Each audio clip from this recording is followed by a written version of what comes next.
No dia 3 de maio de 2007, uma noite aparentemente comum se transformaria em um dos maiores mistérios da história moderna. O desaparecimento de Madeleine McCann não apenas chocou a Europa, ele paralisou o mundo inteiro.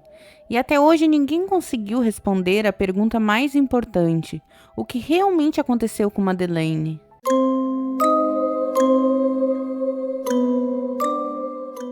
A pequena cidade de Praia da Luz, no sul de Portugal, é conhecida por ser tranquila, um destino turístico, familiar, ruas calmas, hotéis acolhedores, um lugar onde nada parecia dar errado. Foi exatamente por isso que a família McCann escolheu passar suas férias ali. Kate McCann e Gary McCann estavam viajando com seus 3 filhos pequenos, entre eles Madeleine, uma menina descrita como alegre, curiosa e cheia de energia. Nada naquela viagem indicava de que algo sairia do controle, mas saiu. Na noite de 3 de maio, os McCann seguiram um padrão que já haviam repetido nos dias anteriores. Colocaram as crianças para dormir por volta das 8 horas, então foram jantar com os amigos em um restaurante próximo ao apartamento. A distância, cerca de 50 metros, perto o suficiente para voltar rapidamente, longe o suficiente para não ouvir nada. O grupo combinou um sistema. Cada intervalo de tempo, um adulto voltaria para checar as crianças. E por algumas horas tudo parecia sob controle, até que chegou a vez de Kate.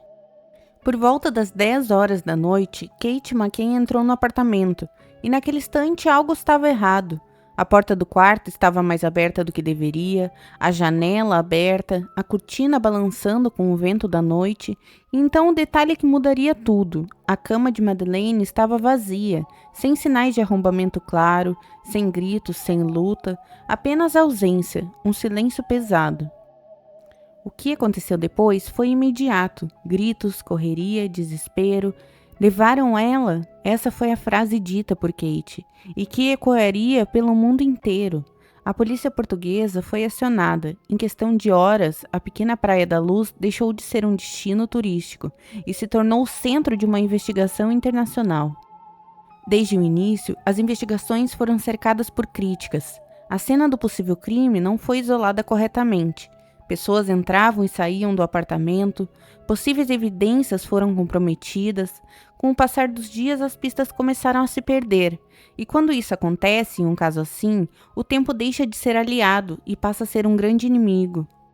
Meses depois, algo chocante aconteceu. Os próprios pais de Madeleine passaram a ser considerados suspeitos pela polícia portuguesa.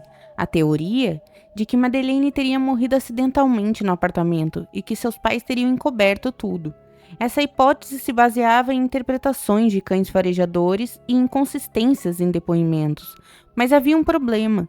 Não tinha nenhuma prova concreta, nenhum corpo, nenhuma evidência definitiva.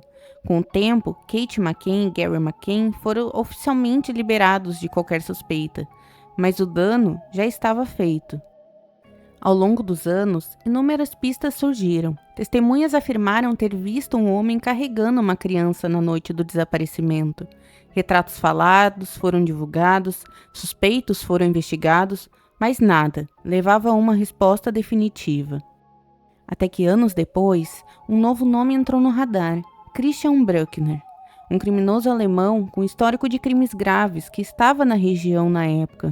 Autoridades passaram a tratá-lo como o principal suspeito e chegaram a afirmar algo ainda mais forte, que acreditavam que Madeleine não estava mais viva, mas mesmo assim sem provas conclusivas.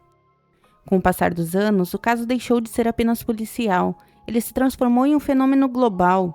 Fóruns, comentários, vídeos, teorias, cada detalhe sendo analisado, cada movimento sendo questionado, e nesse ambiente surgiram algumas das teorias mais controversas. Entre elas, especulações que tentavam conectar o caso a figuras poderosas como Jeffrey Epstein. Essas ideias ganharam forças após a divulgação de documentos ligados ao caso Epstein. Mas aqui está o ponto mais importante: não existe nenhuma evidência concreta que ligue Madeleine McCann a Epstein ou a sua rede. Ainda assim, essas teorias continuam circulando, e isso revela algo perturbador. Quando não existem respostas, as pessoas criam as suas próprias. Mais de uma década se passou, novas investigações foram abertas, outras foram encerradas, diferentes países se envolveram, milhões foram gastos e mesmo assim o caso continua sem solução, sem corpo, sem culpado, sem explicação. O desaparecimento de Madeleine McCann não é apenas um caso criminal, é um enigma, um quebra-cabeça com peças faltando.